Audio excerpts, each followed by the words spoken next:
Fala pessoal, como vocês estão? Tudo bem? Tudo certo com vocês? Estamos aqui na nossa série Ministério Pastoral entre livros e a vida, e a gente continua comentando sobre o Ministério Pastoral baseado na leitura do livro que eu tenho feito, e a nossa finalidade é que essa conversa aqui, que é uma conversa, ela sirva para você que está iniciando o seu ministério pastoral, você que já está no ministério por algum tempo, a gente possa compartilhar de um momento de algo que Deus tem gerado no nosso coração, e nós temos aprendido com isso. E aqui estamos nós, né?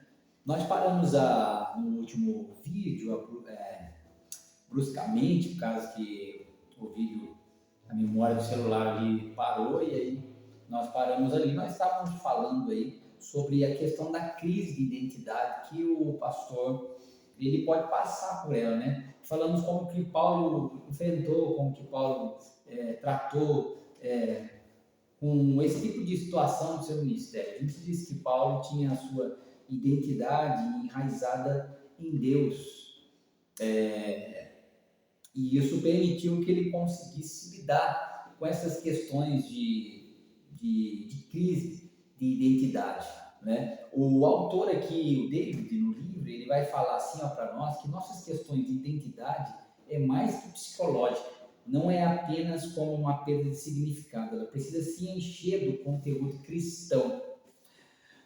Isso é verdade mesmo, né? Que a nossa crise de identidade que nós enfrentamos no ministério, eu, você, nós, pastores, ela não está ligada principalmente à questão psicológica, né? Ela está ligada a outras coisas, a outras situações, a outras realidades. E a gente precisa entender que essa crise de identidade que nós enfrentando, ela pode ser em parte um anseio que nós temos de significado de um mundo que não pode dar muitas orientações a um ministro de Deus. E até que no livro mesmo David fala isso, na página número 24, ele diz que as nossas principais orientações, ela vem de Deus. Nossa identidade se encontra enraizada em seu Filho, Jesus. Está aí uma solução para nós, né? Não uma solução assim pronta, mas uma solução. Nós temos uma direção, uma orientação que nós temos para essa crise que nós enfrentamos na nossa caminhada enquanto pastores que somos, né?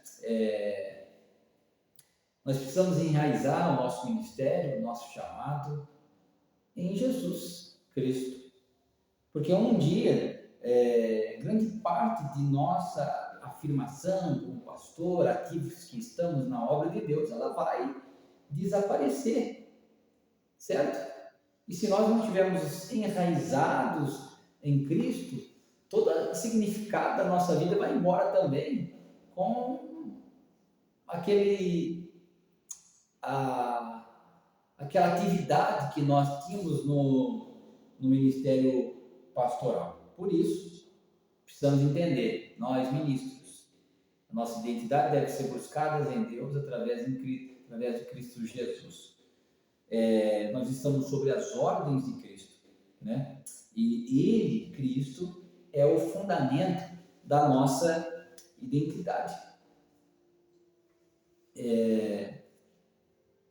Um outro ponto que Paulo vai dizer para nós também, que eu acho interessante no livro aqui, que o autor chama, um dos subtópicos do livro, ele coloca a questão da geografia, que ele vai falar para nós aí sobre o trabalho do pastor com em diferentes ambientes, em diferentes lugares. Se você é um pastor integral, que vive à disposição da instituição religiosa que você serve, da igreja que você serve, você está em diferentes lugares, né? Em diferentes cidades, em diferentes estados. Se você não você também está em diferentes igrejas, né? Talvez se você faz parte de uma denominação, ou se não faz parte de uma denominação, você é de uma igreja independente, talvez você fique por vários anos em uma só igreja, né? Mas isso aqui é interessante para a gente pensar, né? Que ele diz que todo o trabalho do pastor ela é uma experiência transcultural, né? Por quê? Ele diz isso porque ele diz que é preciso, o pastor precisa aprender a interpretar pessoas e comunidades, certo?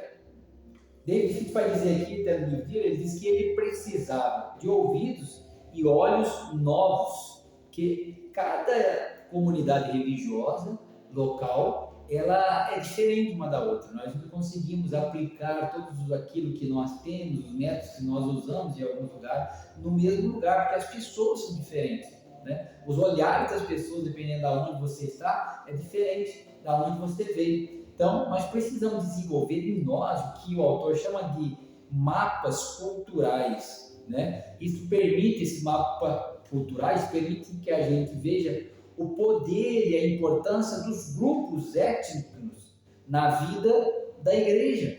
Por isso que é interessante esse mapa cultural. Por quê? Porque vai permitir a cada um de nós conhecer os desafios econômicos, culturais e aí por diante que nós iremos enfrentar no local que nós estamos. Cada congregação, se você está na primeira congregação, se você é um jovem pastor, deixa eu te dizer, cada congregação ela é única e ela tem o seu próprio cenário. Nós não podemos utilizar, e vou dizer de novo, os mesmos métodos nas mesmas congregações e não podemos buscar expectativa naquela nova congregação, nas pessoas daquela nova congregação, em relação àquela outra congregação que nós passamos. Uma coisa que o autor vai dizer que é importante para a gente é que nós precisamos desenvolver o que ele chama aqui o amor para servir as pessoas. Está lá na página 35 do livro.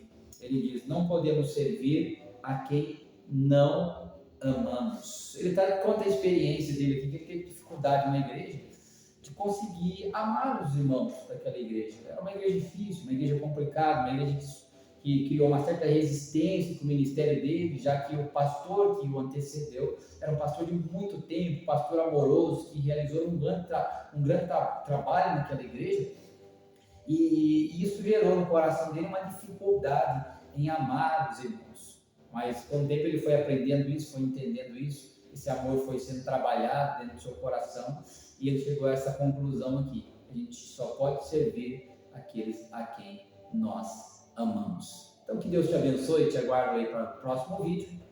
Um abraço para você e fica a dica aí de você ler o livro, né? Tá bom? Deus te abençoe. Tchau!